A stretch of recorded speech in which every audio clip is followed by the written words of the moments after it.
So if you need one, carry one. These are decorative. Nobody uses them anymore. So what the general is saying, if you need one, in other words, if you need to beat your subordinates, carry one.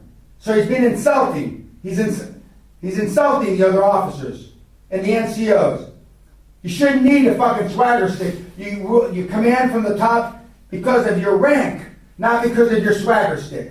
I gotta forget a book of fucking definitions here. Anyway, if you need one, carry one. He's insulting everybody. Just like I've been trying to insult the Germans without that much effectiveness. Okay. The next day, not a swagger stick was to be seen on Paris Island. If you go there now, almost 30 years later, you won't find one.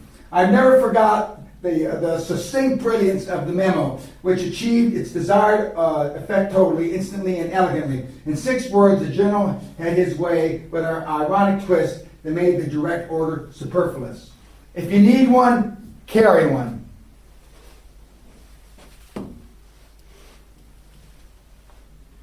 Whatever leadership is, there is a price of leadership and a cost of conviction.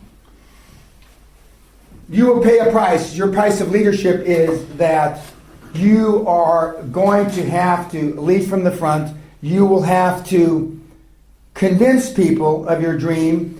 And the way that you convince your people of your dream is, we've already talked ad nauseum about bringing on anchor chairman. But is leadership an art or a science? It's really both. What is the sum total of all thoughts you have about yourself? You are a good leader or a poor leader now, based on your own self-confidence, your own self-esteem, what you think about yourself. Most of you don't have such good leadership skills because you don't really lead your business. Okay? You lead your business, your practice, whatever, by the line of authority because you write the checks. That's not the way you lead. I often ask the question, and don't answer out loud, just answer to yourself. If you couldn't pay your people, you had a cash flow problem. You couldn't pay your people. Couldn't pay your programmers, couldn't pay you, fucking whoever you got, whoever you paid. How long would they stay with you? 1 week? 1 month? 1 quarter? 6 months? A year? When you tell them that you can't pay, would they even stay the day? I know the answer. You'd be lonely fuckers sitting there. Tell your bank, I can't make the interest payments for a year. Or worse yet, I can't make the capital or principal payment. How long will it take before they foreclose? That depends. It always depends. Whether they want to manage the assets. Yeah, that's exactly, it always depends. In most cases, your employees would leave. And they would use the excuse, well, I've got to feed my family, I got to do this, I got to do that. Which is some partially true, but mostly bullshit. If they want to stay, I've had people work for me for 6 months for nothing. With no promise of me ever winning and being able to pay them again.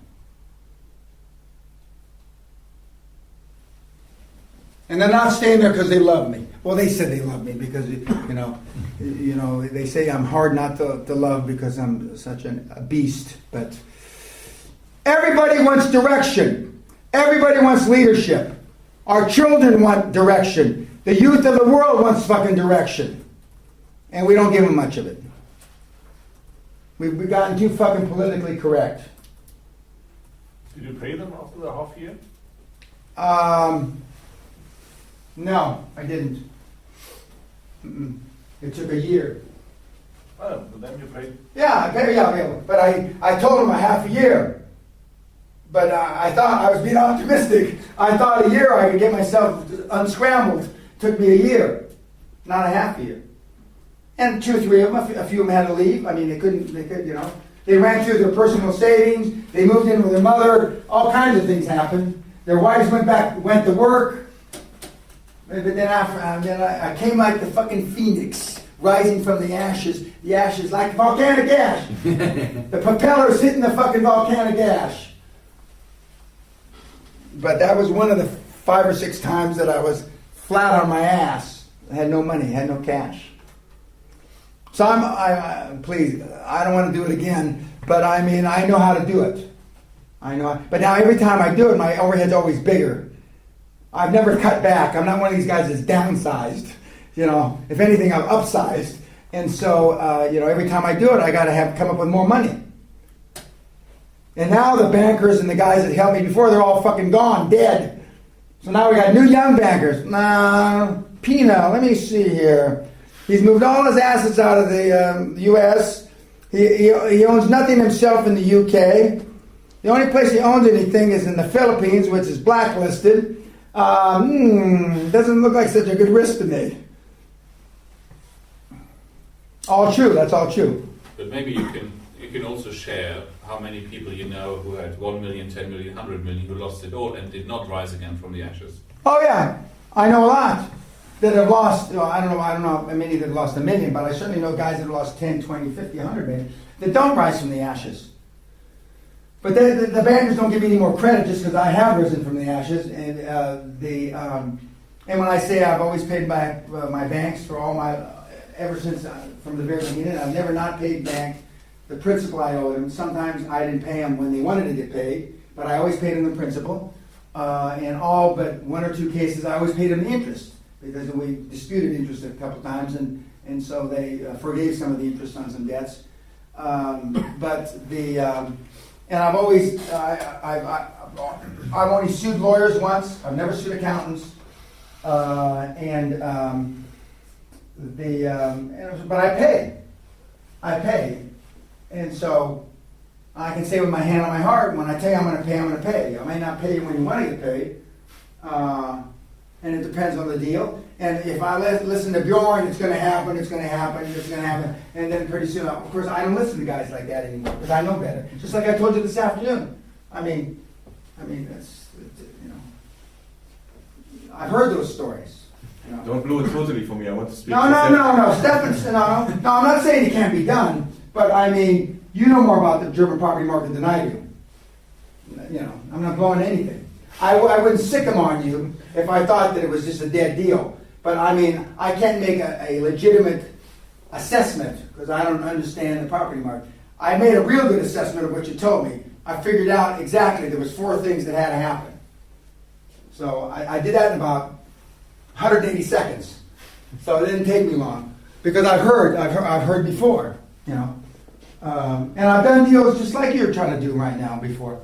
So I know what can go right and what can go wrong. Outstanding leaders go out of their way to boost the self-esteem of their personnel. If people believe in themselves, it's amazing what they can accomplish. High expectations are the key to everything. Again, Sam Walton, about expectation. Just imagine if you expected more of your people 5 years back.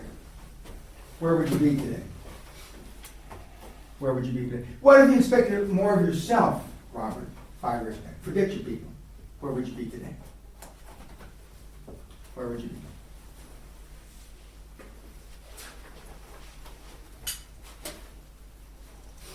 Different styles, Colin Paul, Schwarzkopf are at the my end of the continuum. Patton and Schwarzkopf, my end of the continuum. Eisenhower and Colin Powell are at the Henry Kissinger end of the continuum. You guys, for the most part, are at the Eisenhower end of the continuum. Maybe some variations. None of you are any George Pattons. I don't mean not professionally, not smart-wise, but I mean aggressive-wise. That's not in your personality. That's not in your gene makeup at this juncture. These are some of the guys that I have a lot of respect for in their management styles. Branson, Eisner, Walton, Jack Welch. Jack Welch was an energetic, decisive, motivating guy. Branson's a visionary. Eisner's analytical. Maybe I don't know if Eisner's fucking German or not. And Sam Walton is a tireless, disciplined, demanding, impatient, unreasonable, unappreciative. People have told me I'm unappreciative too. I'm appreciative when you do something really special. If you just do your job, fuck you. I don't have any appreciation for that. That's what you get fucking paid for. Be an authoritative figure, be an example, be a decision maker, be a friend, be an inspiration. This is Jesus Christ, by the way. JC. It's not me. I don't want to be your friend. Leadership, some other characteristics: high personal ethics, high energy, setting and working priorities, courage, committed and dedicated, hardworking, urge to create, to goal orientation, to make tough decisions, inspired enthusiasm, respond to problems rather than to react, and desire to help others. Some others, enthusiastic, desire, communicate. We don't need to do with that. Big difference between genuinely effective leader and short-term motivator. Long-term commitment to the types of characteristics produce an effective leader. Most of the speakers that you've gone to see or read about or have tapes on are short-term motivators. I may have some short-term motivation effect, but more than that, I have lasting effect because I teach you how to evoke personal change. Okay. I care not what others think of what I do, but I care very much what I think of what I do. Theodore Roosevelt. Again, self-esteem, it's all about you. We're not going to do that. This is Investment Business Daily, which I was on the cover of. Self-trust is the first secret of success. Jack Welch, his secrets to success, which I think is funny. Not funny, but it's cute. Ability to energize, take decisions, keep learning, surround himself with brighter people than himself, and know how to hug and kick. This is his mom. His mom taught him how to hug and kick. Hug and kick. I'm not much on hugging, but I'm really good at kicking. Nothing is more difficult and therefore more precious than to be able to decide. Decide. All these things have a common theme. Take action. Most of it's take quick action. Do it against the tide. Don't believe in common consensus. The quality of your decision is what makes you valuable. The hardest ones roll uphill. Like CEO's job, it's been said, is to make decisions that can be delegated. You think people would give you serious thought to such a serious business, but most of us get what? What do we get? We get the jobs that nobody else wants to do. That's why CEOs get paid so much money. Most of us do just about anything to avoid uncertainty. We might defer decision endlessly, thus surrounding what power we do have to control our own destinies, or like ripping a Band-Aid, pull the trigger all at once. Making a call takes guts. It means inviting uncertainty into your home, offering it a drink, and asking it to stay for dinner. Uncertainty is a creepy house guest, but not your captor. Okay, we're getting ready.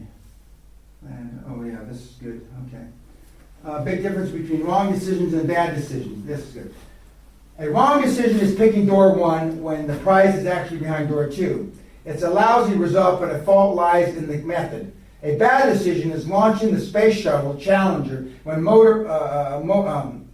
Morton Tickle's engineers predict a nearly 100% chance of catastrophe.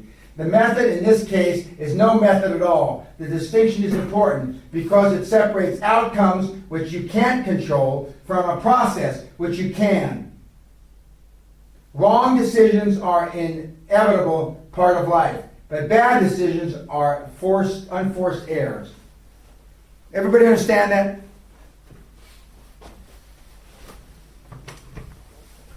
The distinction is important because it separates outcomes which you can't control from the process which you can. Wrong decisions are an inevitable part of life. Bad decisions are unforced errors. What I help you and what a seasoned board of directors will help you do is keep from making unforced errors. Hitting it into the net, hitting it out.